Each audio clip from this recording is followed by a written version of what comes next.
The exit interviews are over.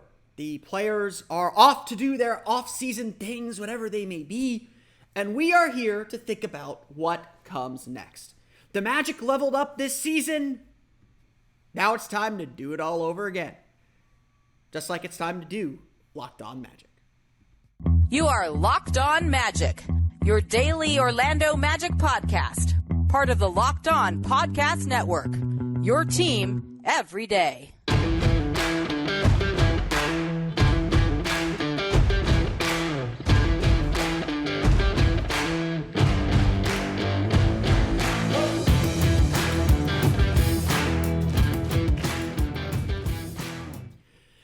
And you are indeed Locked On Magic. Today is April 11th, 2023. My name is Phil Prospermike. I'm the expert and site editor over at OrlandoMagicDaily.com. You can follow me on Twitter at PhilipRR_OMD. On today's episode of Locked On Magic, the Orlando Magic complete their exit interviews. We get their take on the season, plus their take on what happens next. We'll get to all that coming up here. Plus, debut our playoff/lottery corner. We'll close the show with our daily tankathon spin of the day, as well as some thoughts on the NBA playoffs too. We'll get to that coming up here in just a moment. But first, we want to thank you again for making Locked On Magic part of your day every day. No matter when you listen to us, whether it's first thing in the morning, whether it's right when we upload, we truly appreciate you making Locked On Magic part of your day every day. Remember, there's a great Locked On podcast covering every single team in the NBA. Just search for Locked On and the team you're looking for, the Locked On Podcast Network. It's your team every day.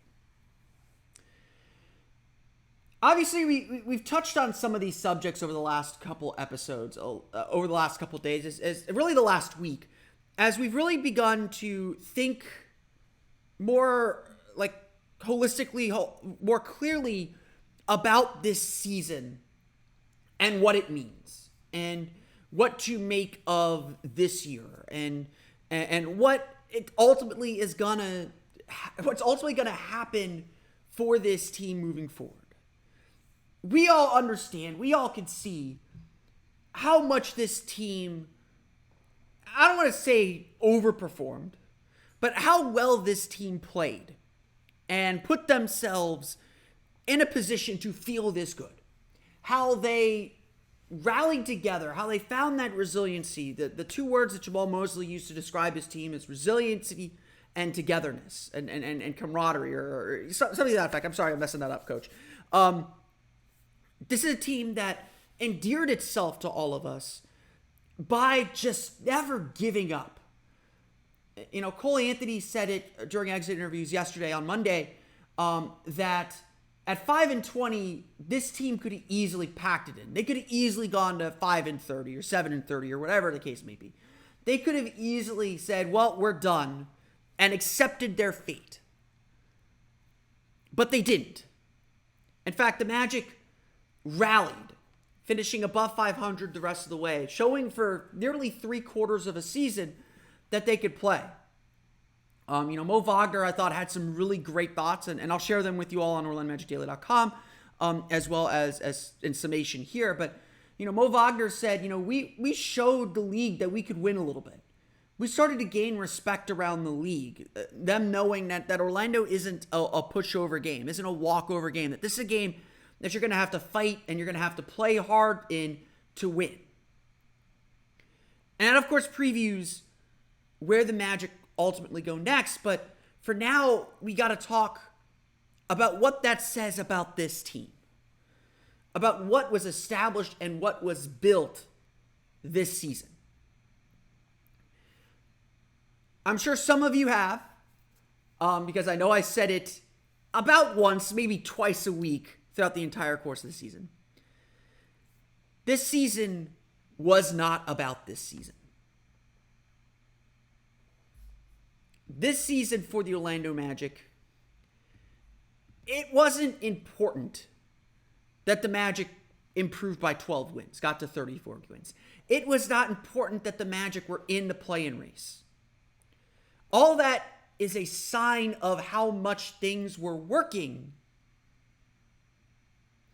but it wasn't the end-all be-all. It wasn't the most important thing to get out of the season.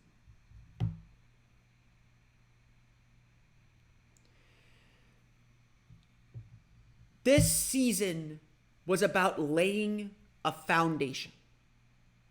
This season was about beginning to put the pieces in place, beginning to put the team in place to do something bigger, to do something greater, to do something significantly bigger. This season was about next season, the season after. And the foundation that was laid this year is going to be where this team grows. It's about understanding and learning the things you have to do to win.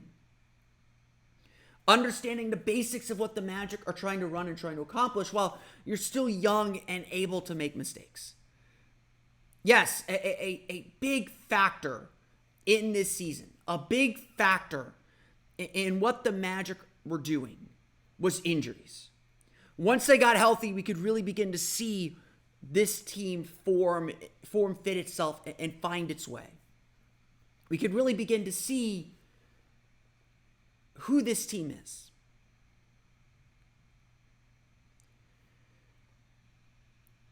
And now it's about evolving it. It's about building upon the foundation that was built, because the Magic did a lot of really good things. Now, there's still a lot of work to do. No one's going to hide from that this season was somehow perfect, or, take your hands off the wheel because this thing is going straight to the moon. No, that's not how it works. As Mo Wagner, I thought Mo Wagner, there are two quotes of the day. One was Markelle Fultz talking about his three-point shooting and just saying, at a certain point, I just said, F it. The other was, I thought Mo Wagner had a lot of really fun insight into what comes next and showed, kind of the leadership maturity that this roster, that this locker room needs. And so, certainly there is a hope that they can bring him back. But Mo Wagner said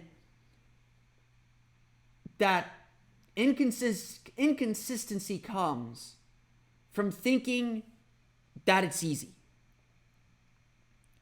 And the team has to recognize that thought, that the inevitability of their success is BS. Like, look, those were his words. That the inevitability of this team's success is BS. Because now it's about the work. Now it's about doing and grinding and getting better. Because they showed throughout the course of the season that they could do that. They showed by finishing 7th in defensive rating in the NBA from December 9th until last Tuesday when they got eliminated from the playoffs, that they were 7th in the NBA in defensive rating. They showed they can build that defense, that they could be that team that fights and claws their way for every little thing. They showed all of that. And now it's time to see if this team can take the next step. Build on the next thing. Be the next great team. And it starts with the foundation they laid this year. That never say die attitude that helped them begin to climb out of a 5-20 hole. Obviously, they didn't get all the way there, but begin to climb out of that hole. That's going to be necessary for everything that they do moving forward. For every little thing, for every little success, for every little bit. They're going to have to be that same team once again. This season established that foundation. It established who this team is. And again, Mo Wagner had a great insight. Again, maybe it's some rationalization to where this Magic team is at. But Mo Wagner said, this team has to remember what it was like to grind and fight when the results weren't there. Because now that the results are there, the work is even more important. Continuing to build is even more important. And that gets us to the next step. The step that's going to be so important to this offseason, the step that's going to determine whether this rebuild is successful or not. It's the step that comes next year. And it's not just about making the playoffs. We're going to get to that coming up here in just a moment. But first, a quick word from our friends at Gametime. Buying tickets to your favorite events shouldn't be stressful. I just got the greatest text in the world, or the greatest tweet in the world. My beloved Fulham Football Club is coming to Orlando as part of the English Premier League soccer celebration here in the city. Beautiful. There are going to be several Premier League teams. My team, Fulham Football Club, COYW, is on their way to Orlando. It's their second time in Florida in a while in my lifetime. I think in the last 10 years at least. So I'm excited to bring the Cottagers into Orlando. I got my scarf ready. I got my Visit Florida jersey ready. I'm ready to go. I just need tickets. And Gametime is the fast and easy way to buy tickets for all the sports, music, comedy, and theater near you. With killer deals on last-minute tickets and their best price guarantee, you can stop stressing over the tickets and start getting hyped for the fun you'll have. Forget Gametime is the place for last-minute ticket deals. Forget planning months in advance. Gametime has deals on tickets right up to the day of the event. Get exclusive flash deals on tickets for football, basketball, baseball, concerts, comedy, theater, and more. The Gametime guarantee means you'll always get the best price. If you find tickets in the same section and row for less, Gametime will credit you for 110% of the difference. Snag tickets without the stress with Gametime. Download the Gametime app and create an account and use code LOCKEDONNBA for $20 off your first purchase. Again, use the code LOCKEDONNBA for $20 off your first purchase. Terms apply. Create an account. Redeem the code LOCKEDONNBA for $20 off. Download Gametime today. Last minute tickets, lowest prices, guaranteed. Obviously, now that the Magic have dispersed, we've broken down the season. We've talked about its importance. We've talked about what it ultimately means for this team. Now, obviously, the next question becomes, what comes next? What happens next? What are the expectations for this team? And for the first time in a very long time, the Magic are very openly setting expectations for themselves. You know, Steve Clifford famously said, I don't like putting expectations on my teams. I don't like putting limits on them. Jeff Weltman, in his ever diplomatic way, is always kind of, you know, like balances things, doesn't want to give too much away, doesn't want to give too little. And obviously the players are always a little overambitious. But at the end of this season, the question had to be asked directly. Is this a playoff team? You know, certainly we've talked about it here. Certainly we've discussed it here about what we believe, or what I believe at least, because I'm a solo show, what I believe the Magic's goals are for next year. And I've said it plainly. Y'all know me if you listen to the show. I'm not one to make like bold proclamations or bold statements. I like to see where things go. I like to be on the journey. I don't like Steve Clifford said, to set limits on this team. I want to be on the journey and be flexible enough that I don't get put on freezing cold takes too often. It's happened. But I am comfortable enough to say that next season is a playoff season, that this team is postseason capable, is postseason good, and we're at a point where the team should be striving to make that kind of a run, to make the postseason. And the players seem to agree. You know, Cole Anthony said it, Markelle Fultz said it. When Wendell Carter was asked directly about it, he said, for sure, like, we will be disappointed if we're not in the playoffs next year. Of course, that is one way to say it. That's the result. That's the results-based way for this team to get where it wants to go. The reality is that, like Mo Wagner said, like I related that Mo Wagner said earlier, it's a process-driven thing. Results come from the process. Results don't just happen. They come from the work. And no one is concerned about this Magic team not putting in the work. This Magic team is going to work hard. They're going to put the work in. They're going to do everything they can to make themselves individually better. The question, of course, is, will they do the things they have to do to take that all-important next step?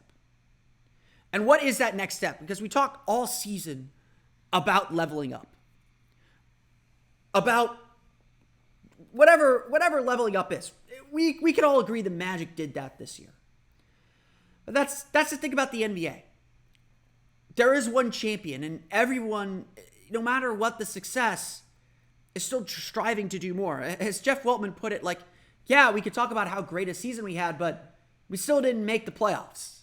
We still got a lot of things to work on. We still got a lot of areas to improve. And while certainly we're encouraged about the path the team is on, it is still a long way to go to get where this team ultimately wants to be. And again, that could mean changing personnel. That could be internal improvement. That could be a lot of things. And it certainly seems like the Magic are going to be, they'll be aggressive and open to opportunities. But this is not a franchise. It's not a front office that makes splashy moves just to make splashy moves. They're going to be particular and still very committed to their overall project above everything else. They're not looking for a get-rich-quick scheme. That's the vibe I got from Jeff Weltman's postseason availability. And so we're kind of here in this moment looking and asking, how do the Magic level up again? How do they go? They went from level A to level B. How do they get to level C? And then how do they get to level D above that? And that, again, the answer is process. As Jeff Weltman said during exit interviews, we have to learn how to play clean basketball. We have to learn to play without fouling. We have to learn how to limit our turnovers. We have to learn how to be consistent every single day. And that is the message heading into the offseason. Last year's message was to level up, just generically level up. This year, it's more clear what the Magic have to do to get to that next level. And a lot of it's just, frankly, maturity. A lot of it is just understanding how to manage a game and play that game effectively and efficiently. And obviously, that is something young teams have to learn how to do and get put in situations where they make mistakes, where they struggle, and they get better. The Magic certainly did get better. Their clutch record is significantly better over the course of the year. And while I would certainly say they do better playing with the lead, I think most teams would, there's still a long way to go even there. And so it's just about consistency. Again, consistency is about the work. Consistency is about embracing the grind and finding a way to scratch out pars on bad days. You know, the golfers always say, you know, you're grinding, you know, there's just going to be a moment in every tournament where you're just grinding for pars, where something goes wrong and you just have to find your way back to level so you can start launching and making good shots again. That's kind of where the Magic struggle. The Magic are really good at firing at the pin and getting birdies, but when that drive goes way off to the left, how do they rescue themselves? How do they get themselves back? The good teams do that with ease. They're Tiger Woods. The Milwaukee Bucks are Tiger Woods. Tiger Woods, the amazing thing about Tiger Woods as a golfer is not that he drives the ball particularly long, which he did. It's his iron play. It's his ability to rescue himself when he makes mistakes, to still make great shots from bad situations. That's among the many reasons why Tiger was so special, but that's kind of the analogy here. That the Magic have to find a way to be so consistent, they can play from the rough a little bit. You know, they can grind out pars and don't need to be perfect every step along the way. That's that margin for error that I talk about a lot when I'm analyzing games. The Magic really don't have a big margin for error. To that point then, the Magic are looking to level up once again. They are looking to take another significant step forward, another way on their path. They are looking to make a bigger and bolder statement. But to do that is going to take work. To do that is going to be to do everything that this team did this year, but better, more effectively, with more maturity. That is the task ahead of this Orlando Magic team. And to the Magic's credit, they seem ready to embrace that. They seem ready to do the work, to put it in, and give themselves a real shot at being that team everyone's talking about. Because guess what, everybody? Every national magazine, every national pundit, everyone around the league is going to spend this offseason telling you the Magic are the next big thing. That is a title that is handed to you. but actually delivering on it is something you have to earn. And the Magic have to remember that as they now face playoff pressure for the first time as a group. We're going to close the show today with some playoff talk. I'll make some play-in predictions. I'll give you my champion. Plus, our daily lottery spin of the day is coming to you in just a moment. But first, a quick word from our friends at PrizePicks. The NBA play-in tournament starts tonight. We've got some big names out there. Anthony Edwards, LeBron James, Jimmy Butler, Trae Young. It's going to be fun. I've seen people complain about the play-in tournament, and I'm just like, what the hell are you talking about? Single elimination NBA games are fun. The play-in tournament is fun. This mid-season tournament is going to be fun as long as everyone invests. Once teams get invested in it, this stuff is fun. Enjoy it. It's a good time. And if you want to have a good time watching the games, you got to try out PrizePicks. PrizePicks is the daily fantasy game that is set up. It's really set up for you to win. All you have to do is pick 2 to 6 players. And if they go to score more or less than their PrizePicks projections, you can win up to 25 times your money on any entry. There's no competing against other people. It's just you versus the projections available. PrizePicks offers projections on any sport that you watch, including NBA, MLB, NHL, PGA, college sports, soccer, WNBA, and a whole lot more. Entries can be made in 60 seconds or less. It's really that easy. They offer safe and fast withdrawals. Are currently operational in more than 30 states, including Florida as well as Canada. Download the PrizePicks app or go to prizepicks.com to sign up and play daily fantasy sports. First-time users can receive a 100% instant deposit match of up to $100 with promo code LOCKEDON. If you deposit $100, PrizePicks will give you $100. If you deposit $50, PrizePicks will give you $50. Don't forget to enter promo code LOCKEDON and sign up for an instant deposit match of up to $100. All right, we are finally in the postseason. While the Orlando Magic are not playing in the postseason, I still think it's really important and good and healthy to talk about what's going on in the playoffs. I think it was Jeff Weltman who said on Monday that, you watch the playoffs because those are clues to success. Those are clues to the direction the league is going, to what works in the league, and ultimately what's going to help this team win. And so you want to imagine a little bit, how do the Magic fit into this ecosystem? Obviously, the Magic are going to get to the playoffs. They're going to take their lumps as a young team. They're going to have to learn how to win and how to prepare and play in these high-intensity games. We're going to get to that part. But we could already begin to see maybe how this Magic team would play. I'm a big believer that Jamal Mosley's offense is set up for the playoffs. The way that it improvises a little bit, the way that it allows for mid-range jump shooting, which is what playoff basketball allows. It creates constant motion. It's not something that you can really kind of set in. You certainly see habit plays and habit iterations, but there is the ability to branch off of things and for players to make decisions. And I think that's ultimately really good. I even think the Magic's kind of heavy paint scheme defensively, I think there's a next iteration and next evolution to it that they'll layer in next year. But even that, I think, is set up to perform well in the playoffs with the Magic's ability to switch defenses pretty seamlessly. And just as long as obviously it's about execution at the end of the day. So I'm very curious to see how these playoffs turn out and what ultimately is going to happen and who ultimately stands above the rest and what that says about the direction of the league. If you're asking me what my prediction is for the playoffs, I've entered it in NBA in the NBA.com pool. I have posted it as well to my Twitter account at @PhilipR_OMD. I will be doing series by series predictions on there as well. There'll be a little thread so you can tell me how wrong I am. I know I just said I like to avoid freezing cold takes, but I will take that one.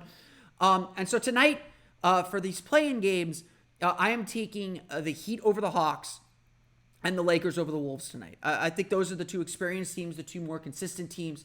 Jimmy Butler in the playoffs is Jimmy Butler in the playoffs. I don't want to mess with that dude. Miami all season has been playing essentially to be in close games because they know Jimmy Butler can carry them. And in a single elimination game, that might be able to get you in trouble. But I also think that Miami's defense is just so much more consistent. Atlanta has been kind of a mess all year. And while I think Atlanta will still hang tough, I just think Miami's the better team overall. Certainly the more experienced and poised playoff team. And so I like Miami there. I'm taking the Lakers over the Wolves, not because the Wolves are just a mess right now and a mess maybe the Magic should be taking a look at. But Certainly a playoff lesson there. We'll get to playoff lessons later on in the summer as well. But, the Lakers have LeBron. But beyond that, the Lakers have played really well since the All-Star break. I think they're like 16-7 since the All-Star break. They've played really, really well to put themselves in this position. LeBron is LeBron. He's going to have a big game tonight. He's going to show up for these kinds of games. He's shown up in play-in games before. This is going to be a big showing, I think, for James. And I think that the Lakers are going to win actually pretty easily in this one. I don't think it'll be as entertaining as the Heat-Hawks game in the end. I'm not sure I'm going to be doing an episode tomorrow, so I'll preview those games on Wednesday. I have the Thunder beating the Pelicans. Not that I don't dislike the Pelicans. I think the Pelicans have had a good season considering they're missing Zion. I just think the Thunder are going to be able to put so much pressure on the defense. New Orleans is just so inconsistent. I'm willing to pull the trigger on the upset there, and then I'm going to take the Raptors over the Bulls in the East 9-10 game. The Raptors just to be more solid, more consistent, as well as Chicago has played of late. I think that Chicago just, their defense is good, but their offense is just so wildly inconsistent.